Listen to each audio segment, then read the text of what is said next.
করেছেন। আমার নবী এই কালেমার দাওয়াত দিতে গিয়ে নিজের পেটের মধ্যে পর্যন্ত পাথরটা বেঁধেছেন। আমার নবী এই কালেমার দাওয়াত দিতে গিয়ে নিজের কপালের ভিতরে হ্যামলেট পর্যন্ত ভেঙে ঢুকিয়ে ফেলেছিলেন। আমার নবী এই কালেমার দাওয়াত দেওয়ার অপরাধে আবু জাহাল আমার নবীর গর্দানের উপর উটের ভুঁড়ি পর্যন্ত রেখে দিয়েছিল। সেই ইতিহাস আমাদের জানা আছে না নাই? কিন্তু কথা হচ্ছে আজকে আবু জাহালও চলে গেছে, আমার নবীও চলে গেছে।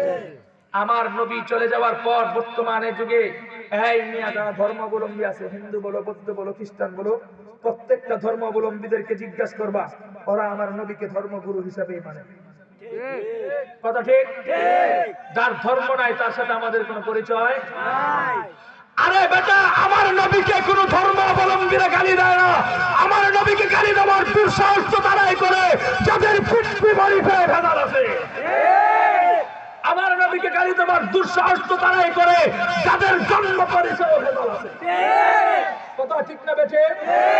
বর্তমান এ যুগে এই বেটা জন্ম পরিচয়হীন সন্তান ব্যতীত আমার নবীকে গালি দেওয়ার দুঃসাহস কোন মায়ের বুকের সন্তান করতে পারে না। আমার নবীর নাম বর্তমানে যুগে শুধু মুসলমানরা নয়, হিন্দু বৌদ্ধ খ্রিস্টানদেরকে জিজ্ঞেস করো, ওরা আমার নবীর নাম উচ্চারণ করবার আগে এক সপ্তাহ আগে পরিকল্পনা করে পরের সপ্তাহে বিশুদ্ধ ভাষায় উচ্চারণ করে।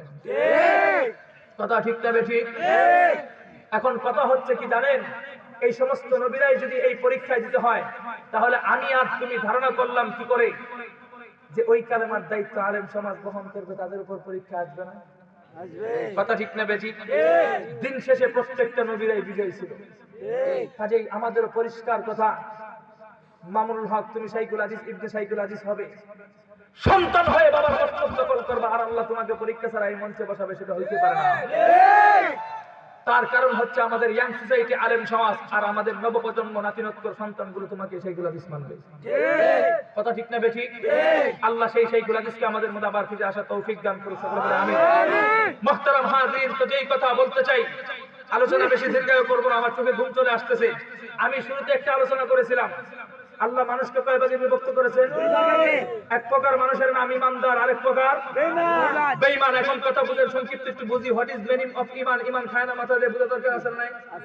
ইমান বলা হয় আল্লাহর দেওয়া যত বিধান আছে, রাসূলের দেওয়া যত তরিকা আছে, সমস্ত বিধান এবং তরিকার সামনে মাথা নত করবার নাম আর আস্তে চাই সে বিধান আমার বুঝা আসুক অথবা বুঝে না আসুক, বুঝে আসলেও আমাকে মানতে হবে, বুঝে না আসলেও।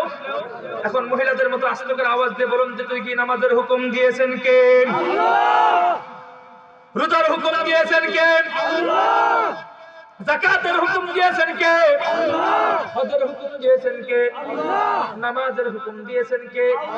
ও দোস্ত, এগুলো হচ্ছে আমার আল্লাহ তাআলার বিধান। এগুলো যদি তুমি আমল না করো, তুমি কোনোদিন বেঈমান হবে না, বরং তোমার ঈমান দুর্বল হবে। কিন্তু ও দোস্ত, নামাজ না পড়ে, নামাজ পড়েও এগুলার বিরোধিতা করলে কি হয়ে যাবে? কথা ঠিক না বেঠিক? আপনাদের এলাকার